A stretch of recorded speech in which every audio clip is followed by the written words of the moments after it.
వాటి మీద తీసుకుంటున్నటువంటి హైడ్రా యాక్షన్ని తప్పుబట్టి మన యాక్టర్లు హరీష్ రావు గారు, కేటీఆర్ గారు, అప్పుడప్పుడు బీజేపీ నాయకులు,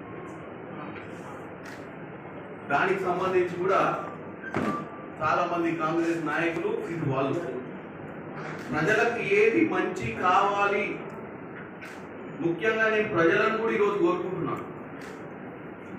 కాంగ్రెస్ పార్టీ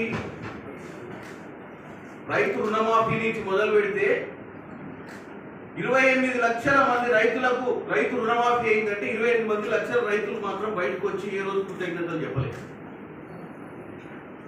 కొన్ని మిస్టేక్స్ ఉండి అర్హులైన రైతులకు ఆధార్ కార్డులను, బ్యాంకులను నెంబర్లు లేక ఏదో కొన్ని తప్పిదాలు జరిగితే 5,000 మందో, 1000 మందో, 2,000 మందో ఉంటే వాళ్ళందరినీ కూడా బీఆర్ఎస్ పార్టీ ఎతికెతికి వాళ్ళను సోషల్ మీడియా వేదిక ద్వారా తెలంగాణలో అసలు రైతు రుణమాఫీ కాలేదని ఇప్పుడు అన్నారు. ఇక హైడ్రా విషయానికి వస్తే కేసీఆర్ గారే చెప్పిండు, ఎక్కడ అసెంబ్లీ వేదికగా చెప్పిండు, 28,000 కట్టడాలు నాలాల మీద 28,000 కట్టడాలు ఎఫ్టీఎల్ ఉన్నాయి, కూల కొట్టాల్సిందే, కూల కొడితే మీ మీడియా ప్రతినిధులందరూ కూడా సహకరించాలి, తప్పుగా చూపించొద్దని చెప్పి గతంలో ఆయన ఒక్క బిల్డింగ్ కూల కొట్టకుండా ప్రతి సంవత్సరం వరదలకు హైదరాబాద్లో వర్షాలు పడ్డప్పుడల్లా పేదల ఇల్లు మునిగిపోయి ఆస్తి నష్టం జరుగుతుంటే దాని గురించి ఎవరు పట్టించుకోరు. ఇవాళ మళ్ళా బావా బామ్మడులు ఇద్దరు పొద్దున్న లేస్తే సోషల్ మీడియా హైర్ చేసుకొని ఇక సోషల్ మీడియాలో 24 గంటలు ట్రోలింగ్, ఏడా ఎవరికైనా ఇల్లు కొల్లని వాళ్ళకు కూడా పైసలు ఇచ్చి మరీ వాళ్ళతో మాట్లాడించే దరిద్ర పరిస్థితికి వచ్చింది సోషల్ మీడియా. నేను భువనగిరి పార్లమెంట్ ఎంపీగా మూసీ నది గురించి మాట్లాడాలనుకుంటున్నాను. ముఖ్యంగా జగదీశ్వర్ రెడ్డి గారు, అక్కడ ఉన్నటువంటి ఆలేరు ఎమ్మెల్యే గొంగిడి సునీత గారు, మొన్నటిదాకా పైన శేఖర్ రెడ్డి,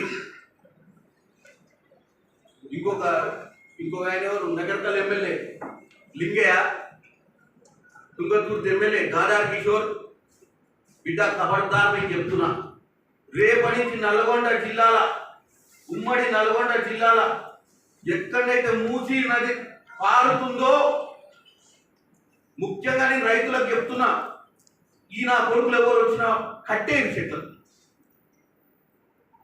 కొన్ని ఏళ్ల నుంచి మూసీ నది కింద 30,000 ఎకరాలు డైరెక్ట్గా బోర్ల ద్వారా, బావుల ద్వారా ఈ మూసీ నది చేపట్టి వ్యవసాయం చేసుకుంటుంది. ఇంకొక 60,000 ఎకరాలు బోదాన్, పోచంపల్లి, రామన్నపేట, ఒలిగొండ, భువనగిరి, జాజిరెడ్డిగూడెం, మోత్కూరు ఇట్లా చెప్పుకుంటూ పోతే తుంగతుర్తి అటు దాకా ఈ మూసీ నది అటు ఇటు ప్రాంతాలల్లో వ్యవసాయం చేసుకుంటాం. వాళ్ళ పరిస్థితి ఏందో తెలుసా మీకు? వాళ్ళందరికీ ఆ రోడ్డుకి ఎక్కాల్సిన అవసరం ఉంది. ఆ రైతులు నల్గొండ జిల్లా నుంచి వాళ్ళు పండించిన పంట కొనడానికి ఎవరు రెడీగా లేరు.